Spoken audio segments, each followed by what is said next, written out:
안녕하세요. 책 읽어주는 고릴라 책 읽고입니다. 여러분들은 책을 고를 때 가장 먼저 무엇을 보나요?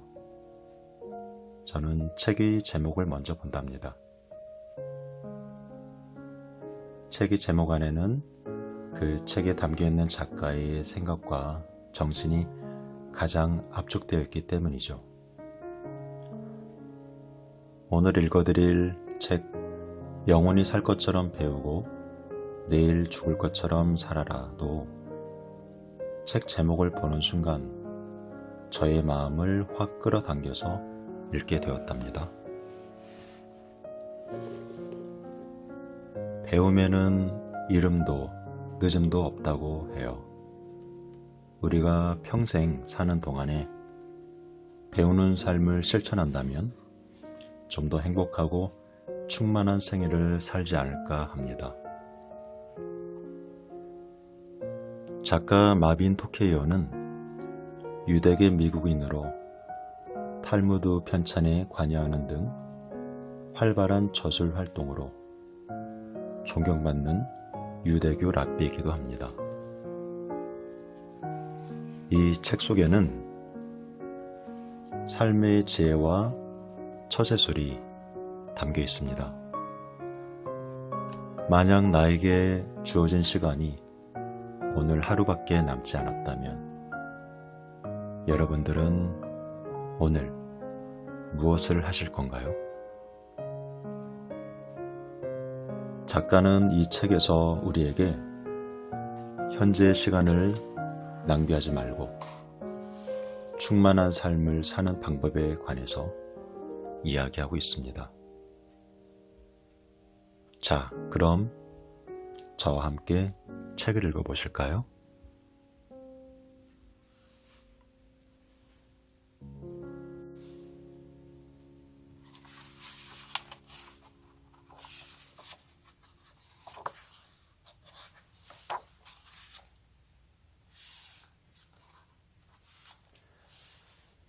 단순한 지식보다 지혜를 더 중히 여겨라.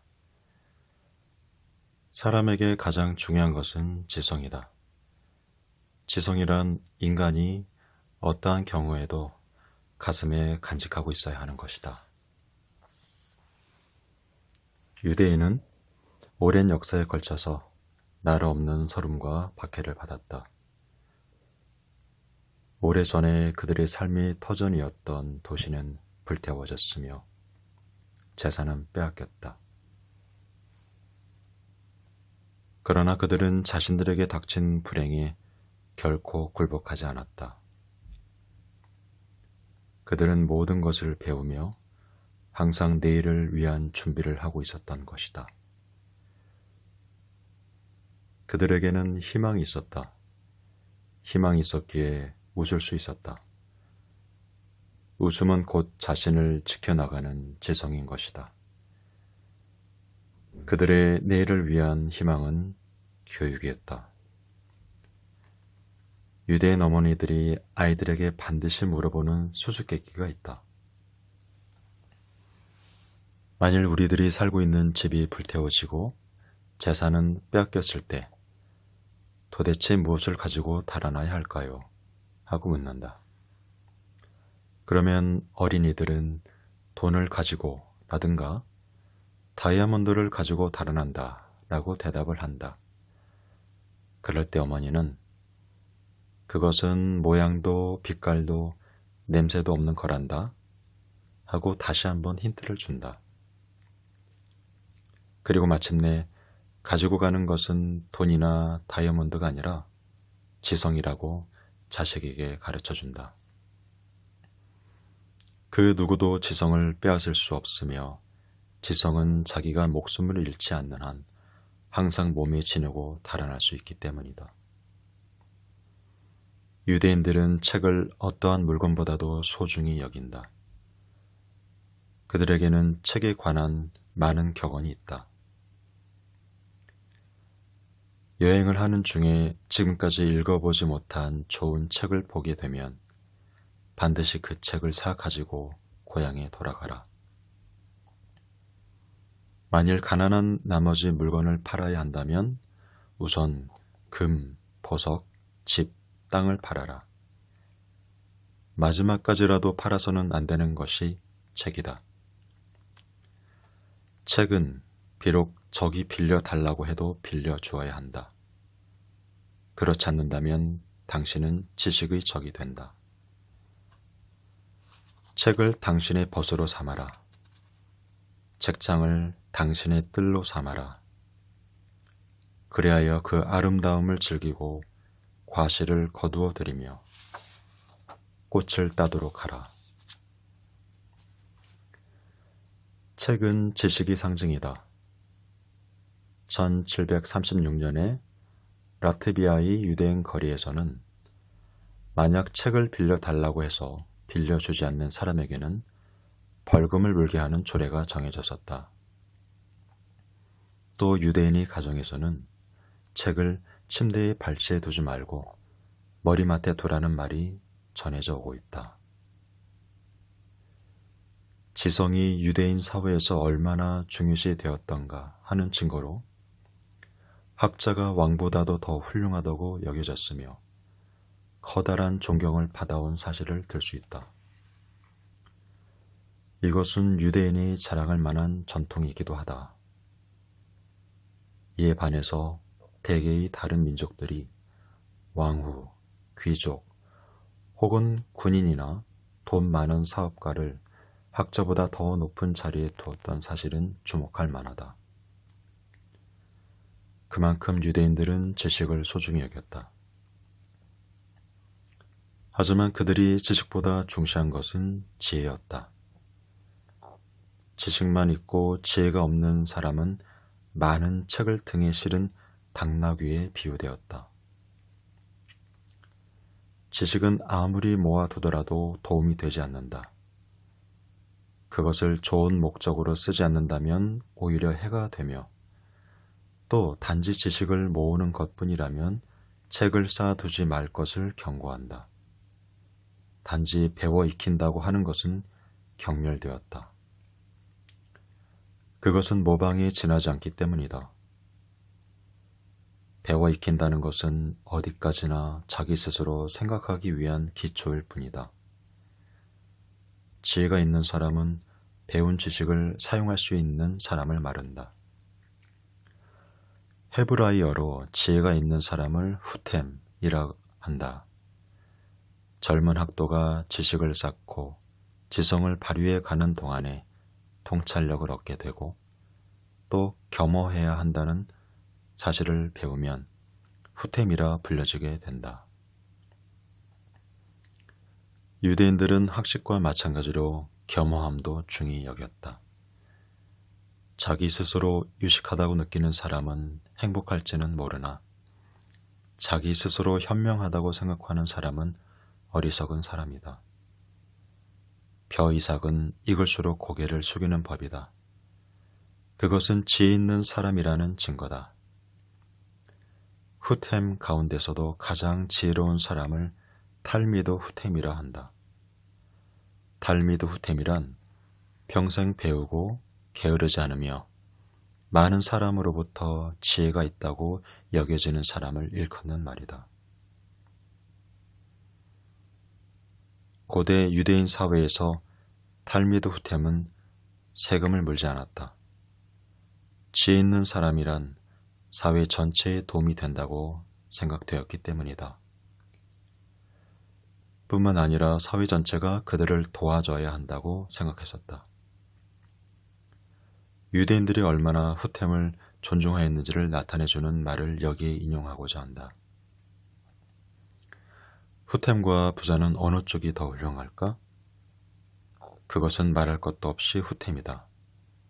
왜냐하면 후템은 돈의 고마움을 알지만 부자는 지혜의 고마움을 모르기 때문이다.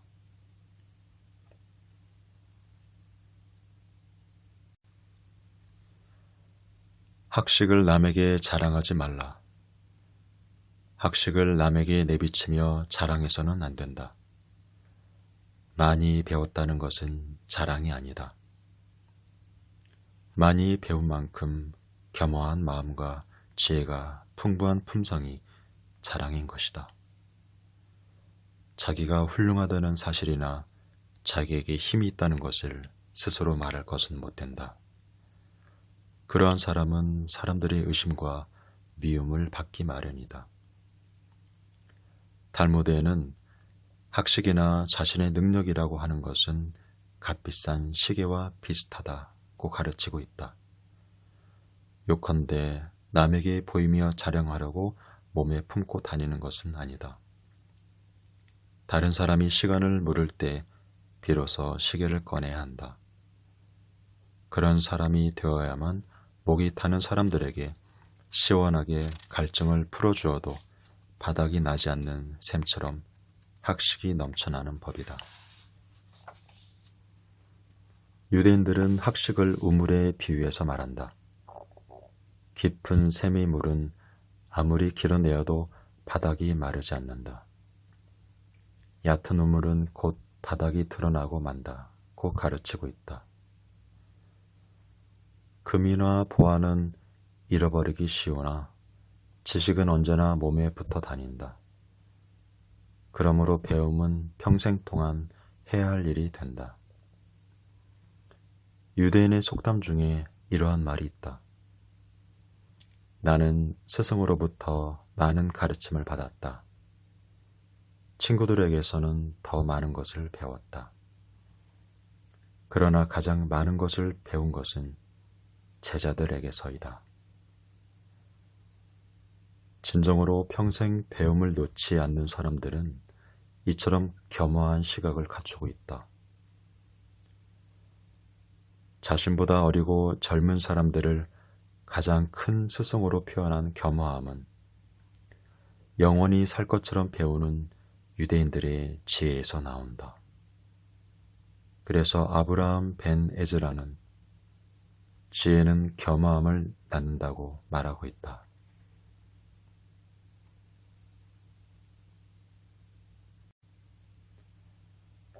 일상생활의 타성에서 벗어나라. 사람은 천성적으로 게으르다. 그러므로 때때로 새로운 일과 현상에 관심을 가지지 않으면 단조로운 일상과 틀에 박힌 사고에 사로잡히게 된다. 알버트 아인슈타인 박사는 사람은 항상 새로운 사실을 생각하지 않으면 로봇과 같이 되어버린다고 말하면서 부질없이 습성에 따라 움직이게 되는 것을 경고했다. 과학자 토마스 만은 습성이란 사람이 잠자고 있는 것이나 다름없다.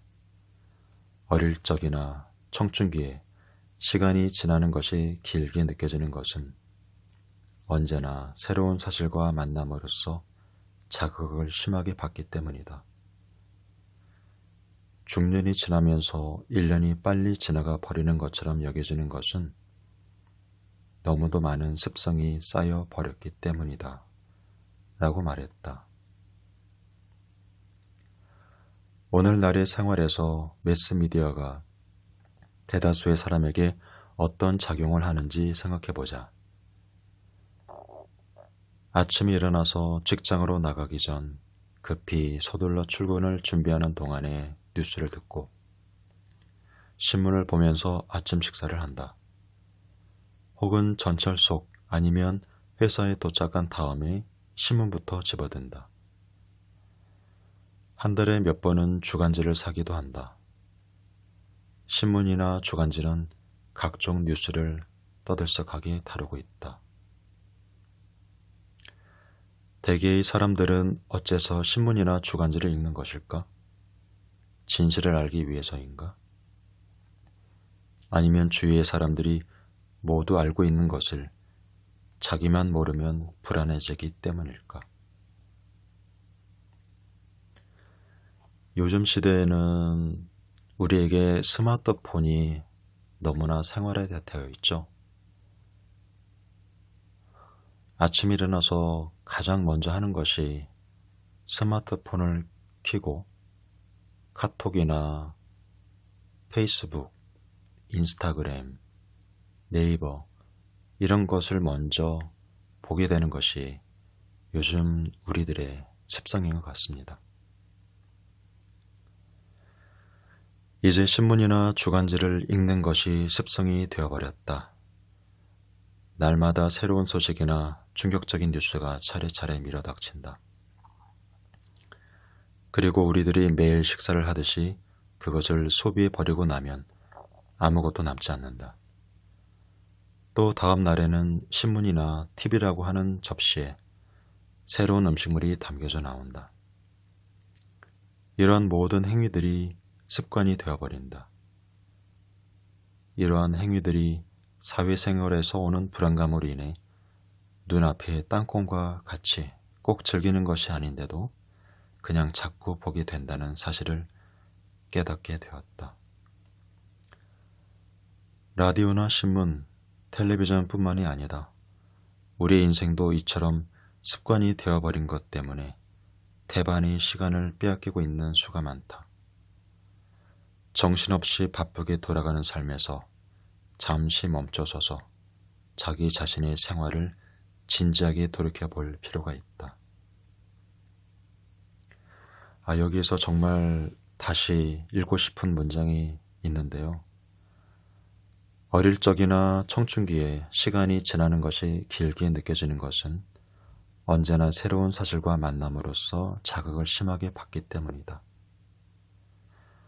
중년이 지나면서 1년이 빨리 지나가 버리는 것처럼 여겨지는 것은 너무도 많은 습성이 쌓여 버렸기 때문이다.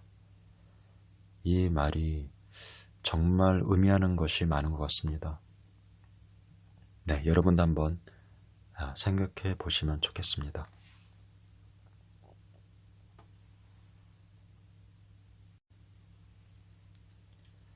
배우는 일에는 때와 장소가 없다.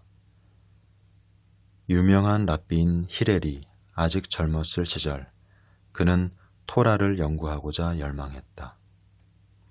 그러나 그는 몹시 가난했기 때문에 불타는 듯한 의욕에도 불구하고 토라를 연구할 시간이 없었다. 마침내 그는 수건을 풀 실마리를 찾아내었다. 히렐은 그의 체력이 허락하는 한 열심히 일을 해서 번 돈을 쪼개어 그 절반으로 생활을 꾸려나가기로 하고 나머지 절반의 돈을 가지고 학교의 문지기를 찾아가서 애원했다. 이 돈을 모두 당신에게 드리겠습니다. 그 대신 제가 학교에 와서 공부할 수 있도록 허락해 주십시오. 그렇게 된다면 저는 현인들의 말씀을 들을 수 있겠습니다. 이렇게 해서 얼마간 청년 히렐은 수업을 받을 수 있었다. 그런데 가진 돈이 워낙 적었기 때문에 얼마 못 가서 빵을 살 돈조차 떨어져 버렸다. 그러나 그를 낙담시킨 것은 굶주림이 아니었다. 학교의 문지기가 그를 들어오지 못하게 막는 일이 더 큰 일이었다. 하지만 그만한 일로 학업을 포기할 히렐이 아니었다. 그는 이 역경을 극복할 방법을 생각해내었다. 그것은 학교의 창 바깥쪽 문지방 곁에 가로눕는 방법이었다. 거기서는 교실 안의 모습을 볼 수 있었고 말소리도 다 들을 수가 있었다. 그러던 어느 날이었다. 그날은 마침 세버드, 안식일의 전야였는데 모든 것이 얼어붙은 차가운 겨울날이었다. 그날 아침 랍비들이 여느 때와 마찬가지로 학교에 나갔더니 맑게 개인 날인데도 이상하게 교실 안은 어두웠다. 왜 그렇게 교실 안이 어두운지 이상히 여긴 랍비들은 그 원인을 알아보았다. 그랬더니 창밖에 어떤 사람이 누워있는 게 아닌가. 그 사람의 몸 위에는 하얀 눈이 소복히 쌓여 있었다. 그것은 꽁꽁 얼어붙은 히렐의 가엾은 모습이었다. 히렐은 그 자리를 남에게 들키지 않고 차지하기 위해 밤새 그 자리에 누워서 기다리고 있었던 것이다.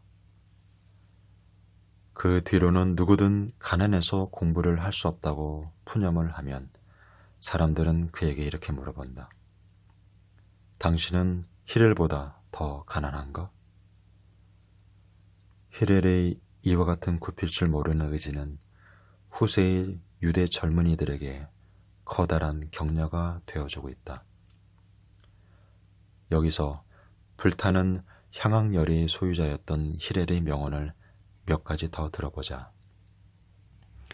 지식이 더 넓어지지 않는 사람은 퇴화하고 있다고 생각해야 한다.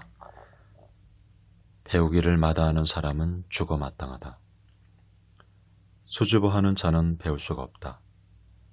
성미가 악한 자는 가르칠 수가 없다. 속된 일에 빠져있는 자는 지혜롭게 될 수가 없다. 자신을 위해서만 재능을 쓰는 자는 정신적으로 자살하는 것이나 다름없다.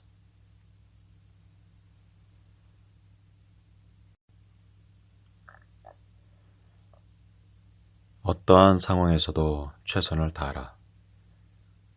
중국어에서 내일을 뜻하는 명일이란 밝은 날이란 의미이다. 명일의 이미지에서 현자의 지혜와 시인의 환희가 느껴지지 않는가? 세 마리의 개구리가 우유가 가득 담긴 통 속에 빠져버렸다. 첫 번째 개구리는 모든 것은 하느님의 뜻이다 라고 하며 다리를 꼰 채 아무 노력도 하지 않았다. 두 번째 개구리는 이 통에서 기어나간다는 것은 어림도 없는 일이고 그렇다고 통 속에 그냥 있기에는 우유가 너무 깊다. 어쩔 도리가 없는 노릇이다 라고 말하며 아무 노력도 없이 그대로 빠져 죽어버렸다. 세 번째 개구리는 비관도 낙관도 하지 않고 현실을 제대로 살피는 안목을 지니고 있었다. 이거 참 낭패인걸? 어떻게 하면 좋을지 모르겠다 라고 말하면서도 뒷다리가 붙어있는 한 코를 우유 밖으로 내놓은 채 천천히 헤엄쳐 다니기로 마음먹었다. 그러는 동안에 뭔가 조금 단단한 것에 다리가 부딪혔다. 아무튼 그것에 의지해서 다리로 설 수 있게 된 것이다. 그것은 버터였다. 개구리가 헤엄치며 우유를 휘젓는 동안에 버터가 만들어져 그 위에 설 수 있었던 것이다. 그리하여 마침내 세 번째 개구리는 무사히 통 밖으로 빠져나올 수가 있었다. 탈무드에서는 이렇게 말하고 있다. 너무 오래 기다리기만 하면 그만큼 실망도 크다. 이 세상에서 가장 힘든 일은 일이 없다는 것이다.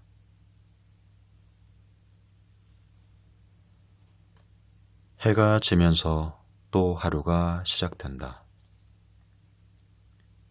보통 하루라고 하면 아침부터 밤까지라고 생각할 것이다. 그러나 유대인은 반대로 생각한다. 바로 여기에 유대인이 용감하게 살아남은 비밀이 감춰져 있는지도 모른다. 유대인의 하루는 해가 지면서부터 시작이 된다. 가령 안식일인 세버드를 보더라도 금요일의 일몰부터 시작해서 토요일의 일몰로 마무리된다.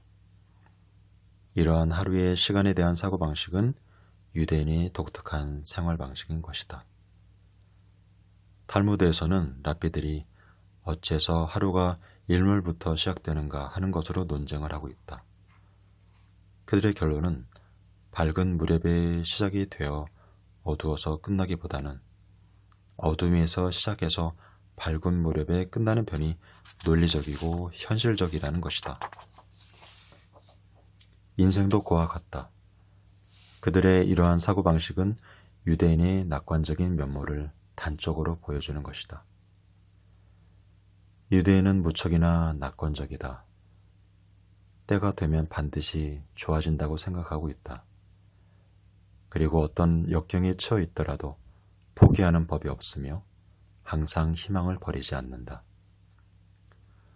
우유통 속에 빠졌으나 무사히 헤엄쳐 나온 개구리의 이야기가 유대인들의 우화라는 점은 그들의 강인한 낙관주의의 방증이다. 희망은 장래를 자기 것으로 만드는 계기가 된다. 사람이 지니고 있는 힘 가운데서 희망이란 가장 강한 것인지도 모른다.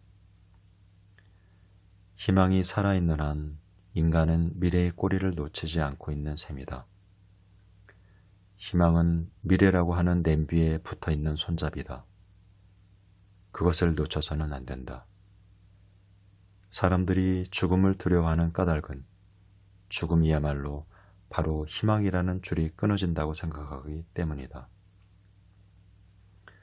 희망을 잃지 않는 한 인간은 앞으로도 영원히 발전을 거듭하며 살아나갈 수 있는 유일한 동물임에 틀림없다. 탈무드는 이렇게 말하고 있다. 희망이 등불을 계속 지니고 있으면 어둠 속에서도 견딜 수가 있다. 희망이라는 또 관련된 또 명언 중에 이런 이야기가 생각이 납니다. 희망이 없을 때 유일한 희망은 희망을 갖는 것이다.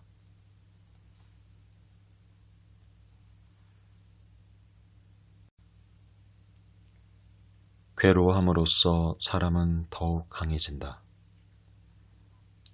유대인이 역경에서도 강인한 저항력을 지니는 것은 유대의 오랜 역사에서 나온 것이다.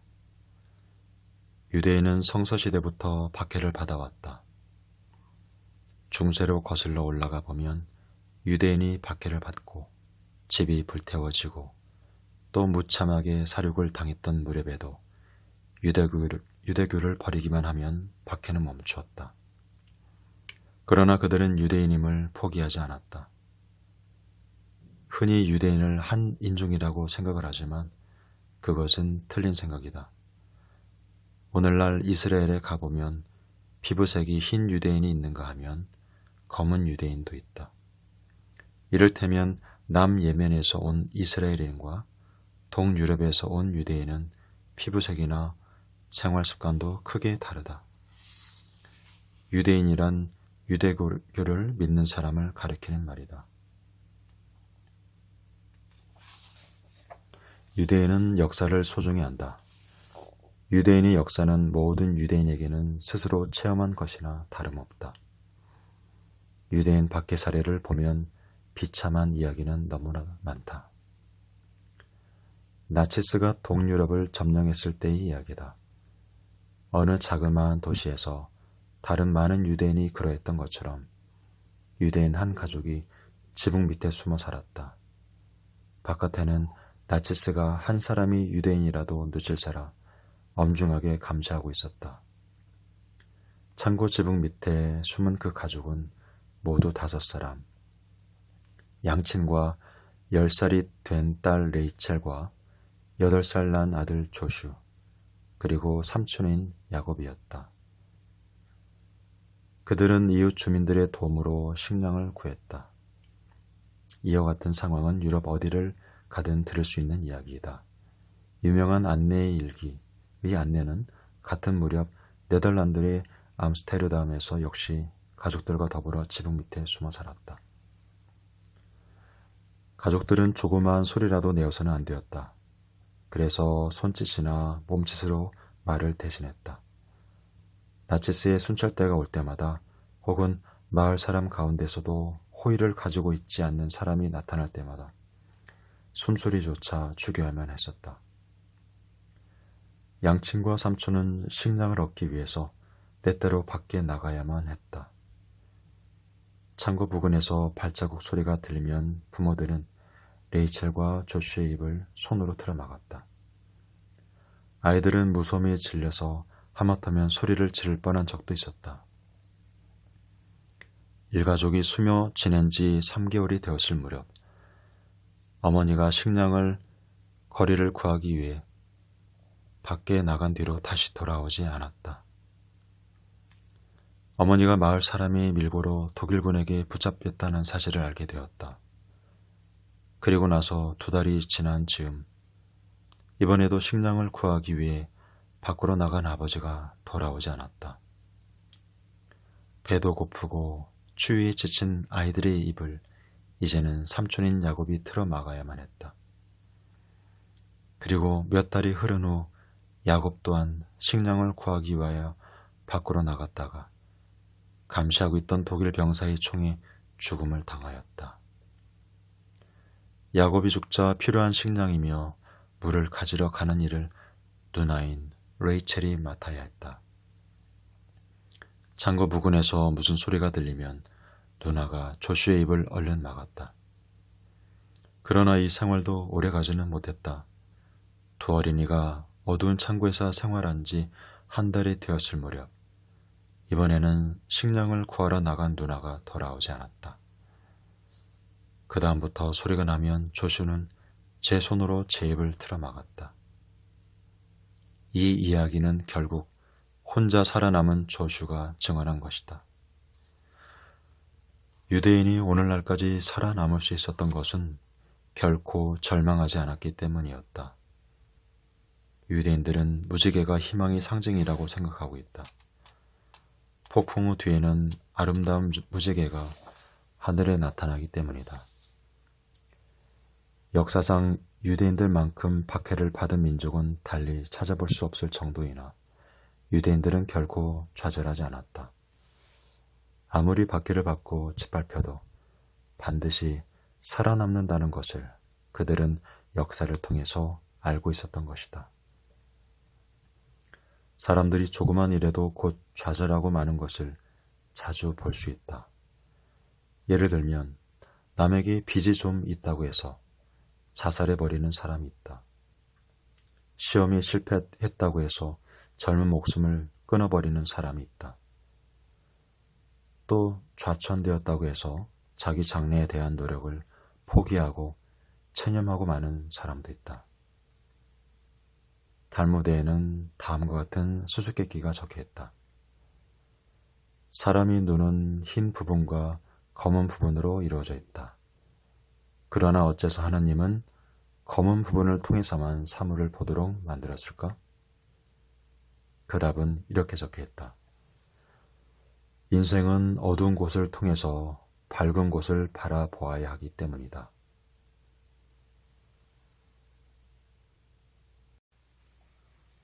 목숨은 빼앗겨도 신념은 굽히지 않는다.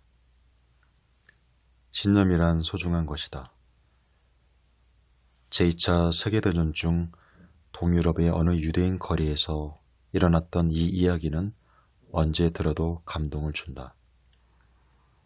당시 그곳은 나치스의 점령국이었다. 어느 날 마을 주민들은 광장에 모이도록 지시를 받았다. 나치스의 장교는 유대인 군중들 속에서 한 중년의 교사를 끌어냈다. 나치스의 장교는 그 교사가 유대교를 버리게 되면 다른 사람들도 그 뒤를 따를 것이라고 생각을 했다. 유대교를 버려라. 그렇게 한다면 평생 먹고 생활하는데 곤란하지 않도록 해주겠다. 실수. 교사는 당당하게 거부를 하였다. 내가 믿는 신은 존재하지 않는다. 내가 믿는 신을 부정한다면 내 생활도 가정도 유지할 수가 있다. 절대로 그럴 수 없소. 중년의 교사는 조용한 목소리로 되풀이를 하였다. 유대교 신을 버려라. 그렇게 한다면 우리들이 너를 지켜줄 것이다. 절대로 그렇게 할 수는 없소. 교사는 침착하고 조용한 목소리로 말하였다. 절대로 못한다고? 도대체 당신이 지금 어떤 짓을 하고 있는지 아는가? 만약 유대교를 버리지 않는다면 당신은 죽게 된다. 그래도 내 말을 듣지 않을 텐가? 광장에 모인 사람들은 긴장했다. 어떤 사람은 장교를 지켜보았으며 어떤 사람은 교사를 바라보았다. 두려운 마음에 눈을 감아버리는 사람도 있었다. 존재하지도 않는 유대인의 신이 내 생명보다 더 소중한가? 자신보다 소중하단 말이지? 스스로 잘 생각해봐, 어리석은 녀석. 당신은 내 신념을 굽히게 할 수 없소. 단지 유대교를 버리겠다는 한마디만 하면 너는 살 수 있어. 실소. 교사는 당당한 모습으로 말하였다. 장교는 권총을 빼어서 교사를 겨누어 쏘았다. 총성이 울리고 총알은 교사의 어깨를 관통했다. 교사는 쓰러졌다. 그는 피를 흘리며 괴로워하면서도 아도셈 후 하루킴, 아도셈 후 하루킴, 하느님은 하느님, 하느님만이 하나님 하며 기도를 하고 있었다. 이 돼지 같은 녀석, 더러운 유대인 놈. 장교는 화가 나서 말했다. 우리의 군대가 너희의 신보다 위대한 것을 모르는가? 너희 목숨은 신이 결정하는 것이 아니라 우리가 마음대로 할 수 있어. 내가 유대교를 버린다고 한마디만 한다면 치료를 받을 수도 있도록 병원으로 데려다 주겠다. 그리고 너희 가족들과 행복하게 살 수 있도록 하겠다. 실소. 교사는 매우 괴로워하며 말을 했다. 나치스 장교는 어이없다는 듯이 서 있었다. 한순간 장교의 얼굴에 공포의 빛이 감돌았다. 장교는 교사를 향하여 또 총을 쏘았다. 2발, 3발, 4발째의 총소리가 울리는 중에도 교사가 싫습니다, 싫어요 하고 중얼거리는 소리를 많은 사람이 들었다. 그리고 나서 교사는 숨을 거두었다. 이 이야기는 사람들 속에서 서 있었던 교사의 아들이 처음부터 끝까지 목격하고서 전해준 이야기라고 한다. 그리고 그 아들은 아버지가 무신론자이며 유대교를 믿지 않았었다고 말하였다. 그 교사는 자신의 말 한마디에 많은 유대인들의 신념이 평가될 수 있다고 생각했던 것이다. 인간의 중심이 되는 것은 신념이다. 신념을 지니고 있지 않은 사람은 설득력이 없다. 사람이 사람을 믿는 근거로 삼는 것은 그 사람이 자신을 가지고 있는가, 그렇지 못한가 하는 점이다. 그리고 자신감은 신념이 원천이 된다. 다른 사람이 당신을 신뢰할 때 도대체 그 사람은 당신의 무엇을 근거로 삼아서일까? 그것은 당신의 신념을 보기 때문이다. 신념은 매우 중요한 것이며 비록 목숨과 바꾼다 할지라도 지켜야 하는 것이다.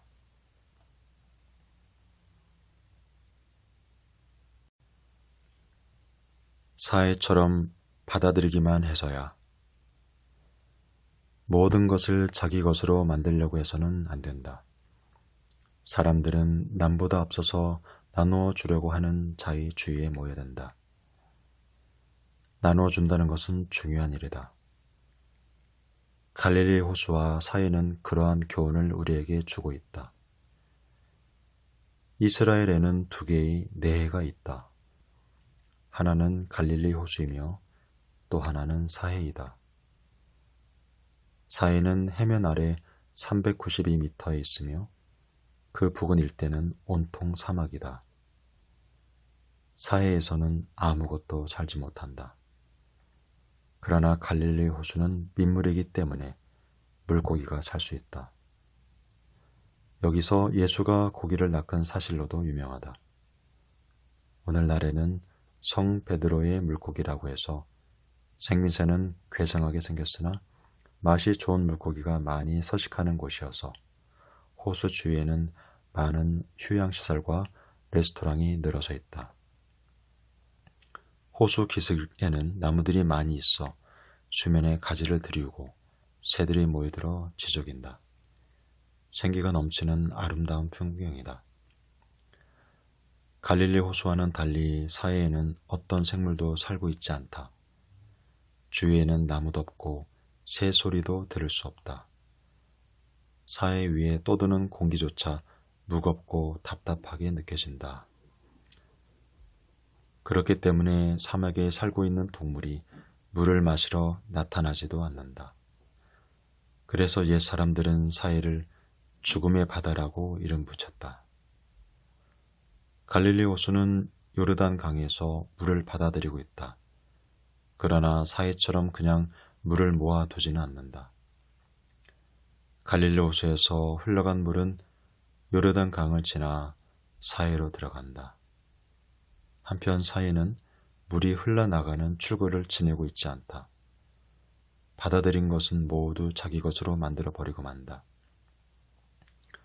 그러므로 유대의 현인들은 갈릴리 호수는 받은 것만큼 남에게 주기 때문에 언제나 생기가 넘치고 있으며, 사회는 모든 것을 제 것으로 만들어버리기 때문에 생물이 살지도 않고 가까이 오지도 않는다고 생각했다. 사회는 자기에게로 오는 물의 한 방울 한 방울을 모두 제 것으로 만들어버린다. 사회는 남에게 줄 줄을 모른다. 그래서 죽어 있는 것이다. 살다 보면 이러한 사람을 종종 만나게 된다. 물이 흐르지 않으면 물고기도 살지 않고 동물이 물을 마시러 모여들지도 않는다. 받을 줄만 알고 나눠줄 줄 모르는 사람이 되기보다 갈릴리 호수 같은 사람이 되도록 해야 할 것이다.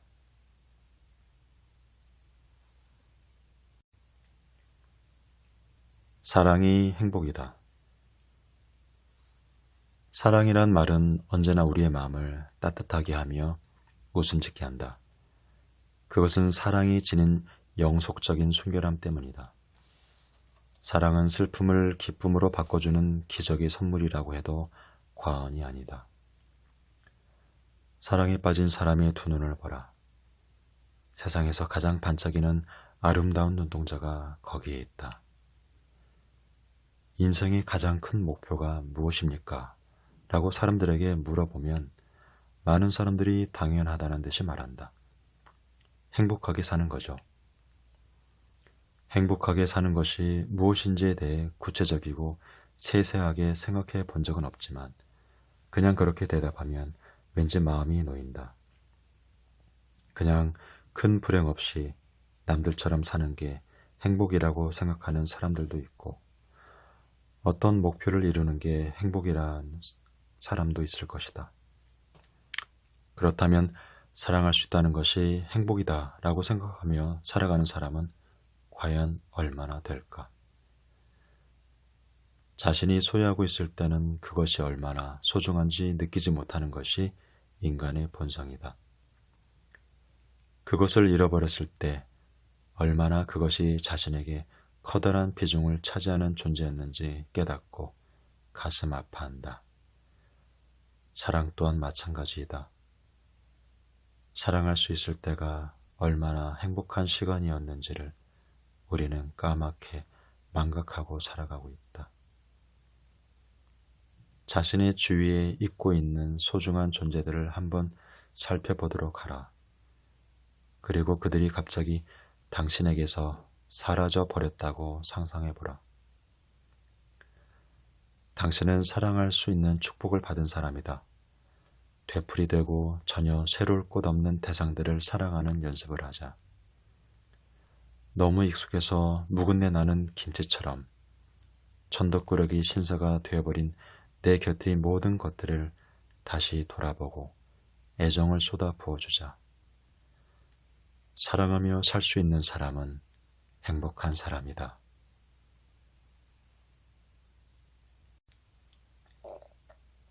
실패만큼 좋은 스승은 없다.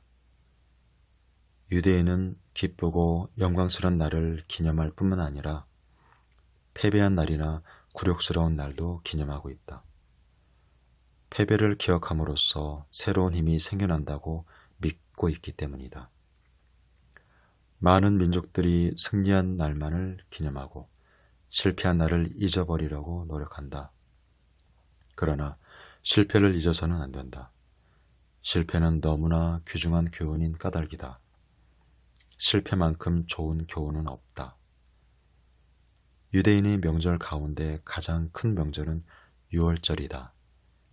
옛날 유대인이 이집트의 노예로 잡혀있다가 해방되어 이스라엘 땅으로 되돌아온 것을 기념하는 날이다.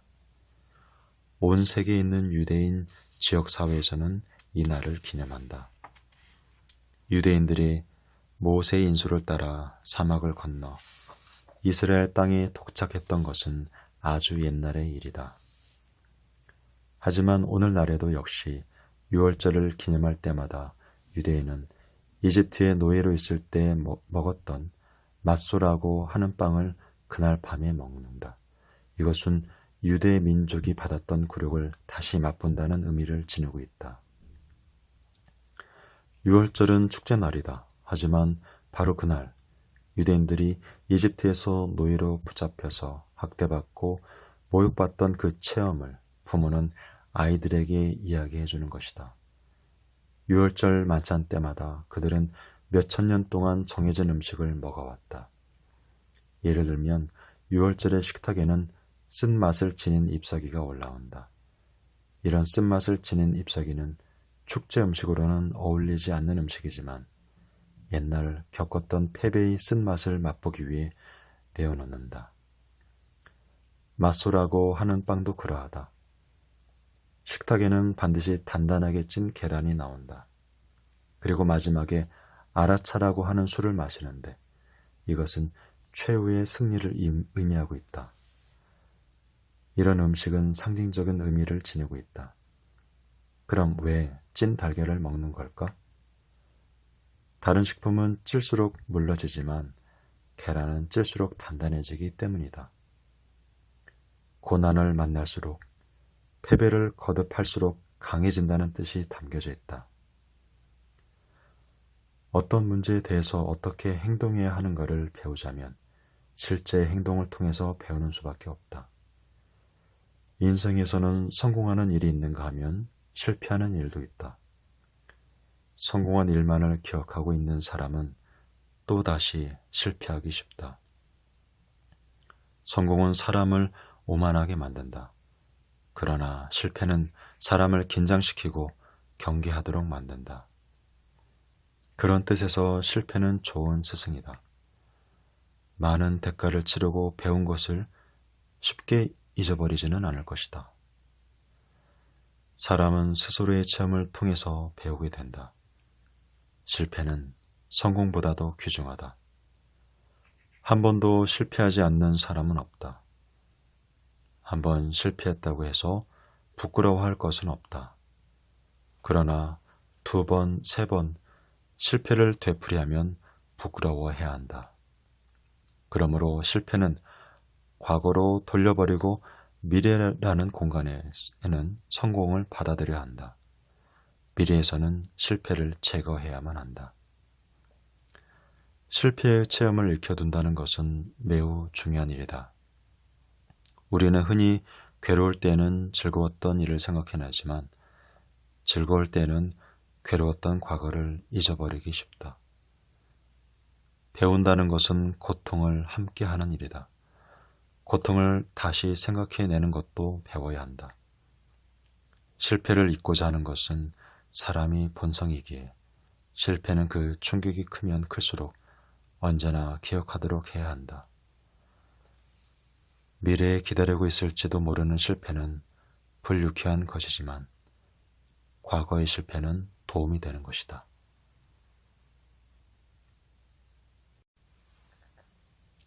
감사의 마음은 겸허한 마음에서 우러난다. 사람이 본성 중 누구나 갖고 있는 특성이 하나는 감사의 마음이다. 어떤 일에든 감사하는 습성을 지니는 것은 중요하다. 진정으로 감사하는 마음은 겸허한 마음에서 우러난다. 그리고 겸허해지면 자기 스스로 보는 시야가 크게 넓어진다.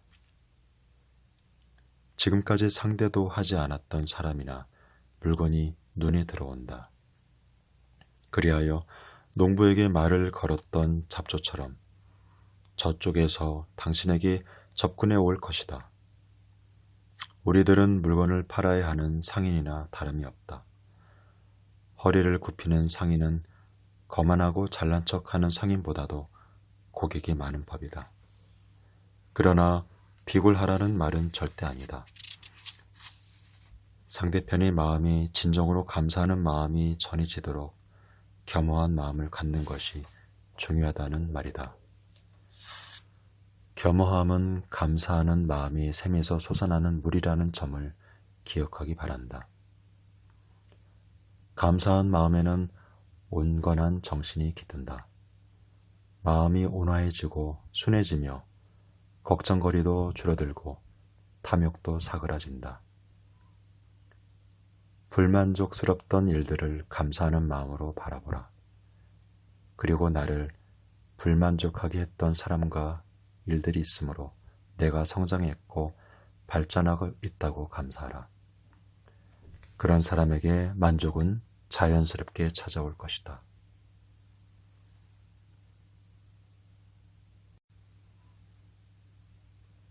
말하는 것의 2배는 듣도록 하라. 말을 많이 해서는 안 된다. 말하는 것의 2배는 듣도록 하라. 이것은 탈무드가 가르치는 중요한 교훈이다. 또 탈무드는 이렇게 말한다. 하느님은 어째서 사람에게 2개의 귀를 만들고 입은 하나밖에 만들지 않았을까? 그것은 말하는 것의 2배는 듣도록 하라는 하느님의 가르침이다.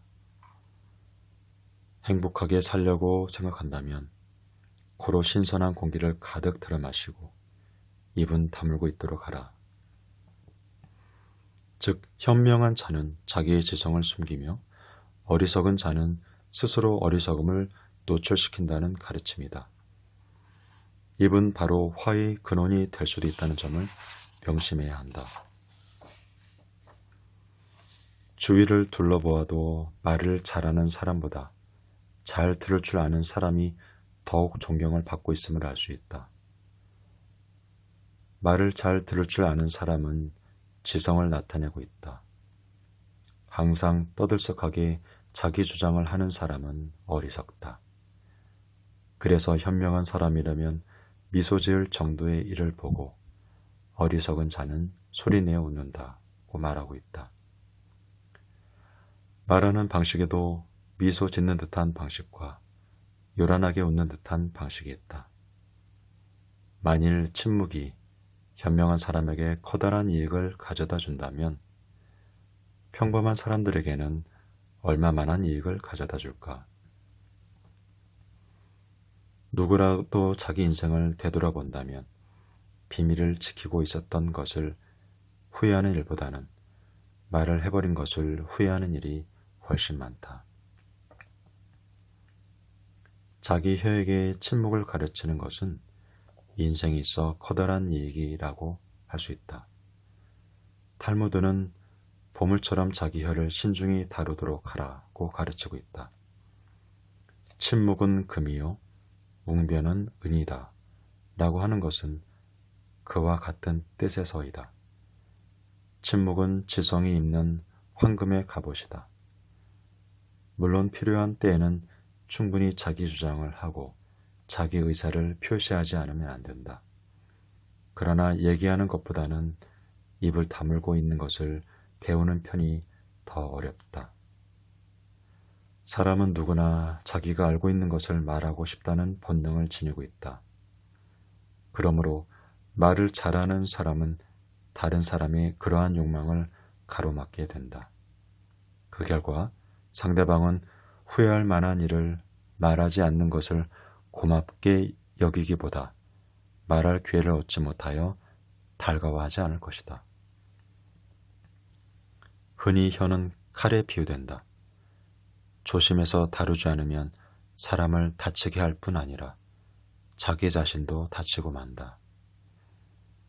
훌륭한 칼잡이가 되어야 한다. 칼은 정말로 필요한 때가 아니면 빼지 않는 것이 좋다. 혀는 눈이나 귀와는 또 다르다. 눈이나 귀는 우리가 마음대로 보고 싶은 것, 듣고 싶은 것만을 보고 들을 수가 없다. 그러나 혀는 자기 스스로가 조절할 수가 있다. 혀는 본래 훈련이 가능한 것이다. 어리석은 자에 대해서 저 사람은 말이 많다고 하는 경우가 많다. 사람은 지나치게 술을 마시거나 음식을 먹는 것은 주의를 하지만 지나치게 말이 많은 것에서는 그다지 주의를 하지 않는다. 그 결과는 모두 마찬가지로 위험한 일이다. 탈무드는 말한다. 말은 당신의 입 안에 있을 동안에는 당신의 말의 주인이지만 한번 입 밖에 나와버린 다음에는 당신은 말의 노예가 된다. 또 입은 문과 같은 것이다 라고도 한다. 문은 필요한 때에는 열어두어야 하나 항상 열어둔다면 도둑이 될 염려가 있다. 사람은 말에 대해서 어떠한 태도를 지녀야 할 것인가? 말은 셀 수 있는 것이 아니다. 말은 하나하나 그 무게를 달아봐야 하는 것이다. 말은 또 약에다 비유하기도 한다. 적당한 양의 약은 도움이 되지만 지나치게 사용하면 해가 된다. 탈무드를 보면 다음과 같이 혀에 관한 흉기가 많은데 그만큼 혀로 인하여 실수하는 사람이 많기 때문이다.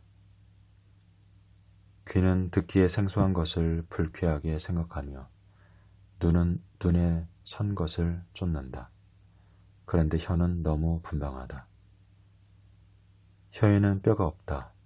그러므로 조심하라. 마음이 혀를 움직여야 한다. 마음이 혀로 인해서 움직여서는 안 된다.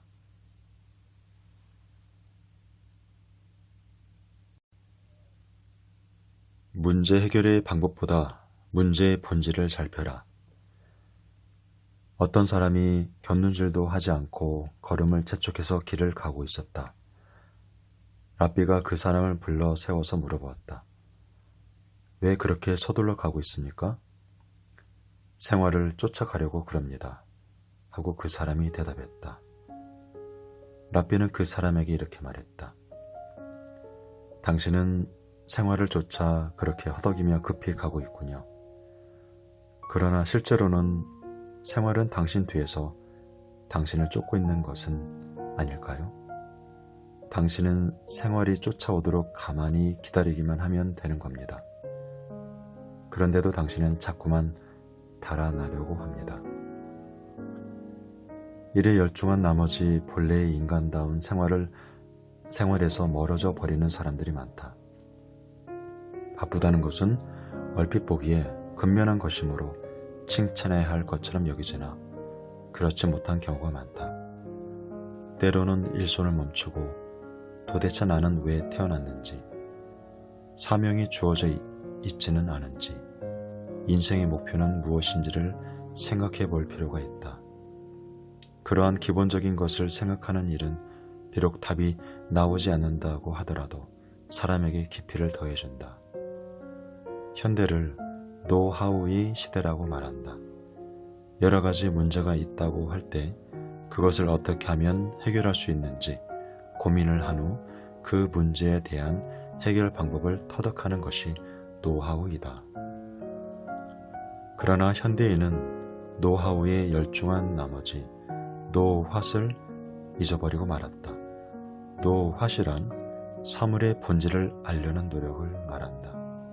그리고 노화에 대하여 생각하지 않는다면 인생의 목표를 알 수 없다. 편법만 생각하느라 정신이 팔려 있다가는 정작 주위의 사람들에게 호소하는 무엇인가를 잃어버리고 만다. 반면 노화을 생각하는 사람은 인간민을 지니게 된다. 네, 여기까지 읽어드렸습니다.